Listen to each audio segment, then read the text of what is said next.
Good morning, grade 12s, and welcome to the class of geography. The topic that we'll be doing today, it is land reform. On land reform, the questions that you must ask yourself, what is it, where is it happening, and how is it happening? Now, land reform, it is to bring about equitable distribution and access to land. Where is it happening? It is happening in the rural areas. Now we have to answer the questions of how. How is it happening? Now, this topic of land reform, it links with rural-urban migration. Rural-urban migration, it is the movement of people from rural areas to urban areas. Amongst the many strategies that are adopted by government to bring back people to the rural areas, government adopted a strategy called land reform. Government believes that granting land ownership to communities in rural areas can help to alleviate poverty. Now, going back to the question of how is land reform done, or how is land reform strategized? It follows three pillars. We have land redistribution, land restitution. Number three, we have the land tenure reform. For every of these terms, we must first understand a portion of it. Now, for land redistribution, we have to understand the word redistribution. This word means to give something out again. However, this time we are using a different approach to achieve a greater social equality. Land redistribution is aimed at providing previously disadvantaged people with land for either farming or for residency. And then we have land restitution. The word restore means to restore something that was lost or stolen. You are returning it back to its proper owner. Land restitution compensate people the land that they lost due to forced removals. Either they are going to be given their pieces of land back, or they are going to be compensated using money. The last pillar of land reform, it is the land tenure reform. It recognizes the communal land rights of tenants on mainly white-owned farms. Now, for you to remember this term, you must always remember tenure for tenants. And then we go to the challenges that are experienced when we are doing the land reform. When we are giving people back their pieces of land, when we are giving people the state-owned pieces of land, we are going to experience some challenges, of course. It is a costly process to the government. Remember, on the previous slide, I did say that on land restitution, it's either they are going to be given back the land or they are going to be given money. Now, who is going to give them the money? It is the government. Hence, we say it is a costly process to the government. Number two, on challenges, people are given the land simply to reduce the injustices of past policies, but there is no support that is given to them to generate income and make meaningful livelihoods. What do we mean by this? Government just gives these people the pieces of land. There is no follow-up or the post strategies as to, are these people utilizing the land for the right things, or are they able to practice farming? Do they have all the material they need to practice farming? So the challenge is that all of these things that I've mentioned are not done. People are just given the pieces of land again to address only the injustices and no follow-up. Number three, people are not interested in farming. Some people are given these pieces of land, however, they are not interested in farming. If they are not interested in farming, it would mean then there was a futures exercise to give them the pieces of land. It is a time-consuming process. We have this one of land restitution. On this one of land restitution, we said that people are going to be given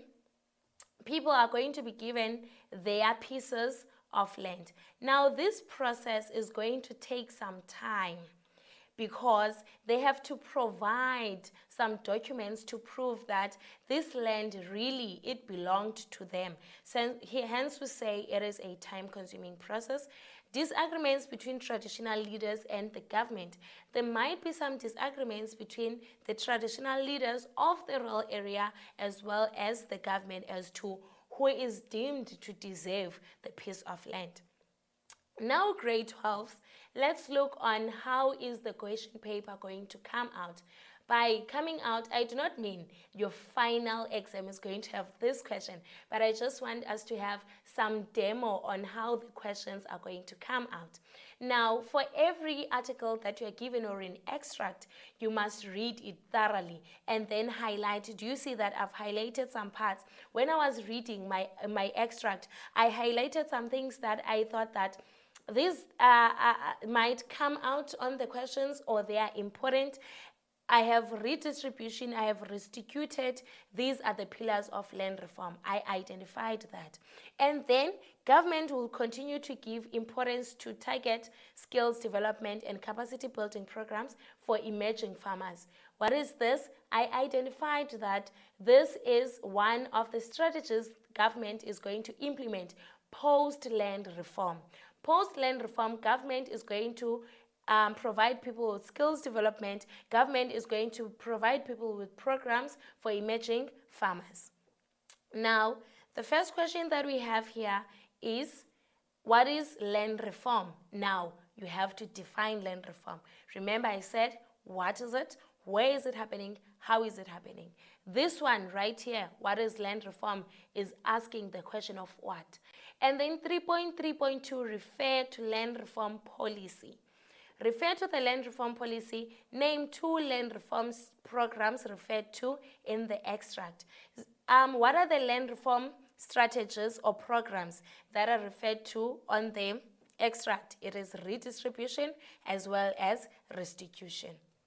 And then explain the difference between land reform programs named in question 3.3.2a. Now, what this question is asking us, it is asking us to make a difference between land redistribution and land restitution.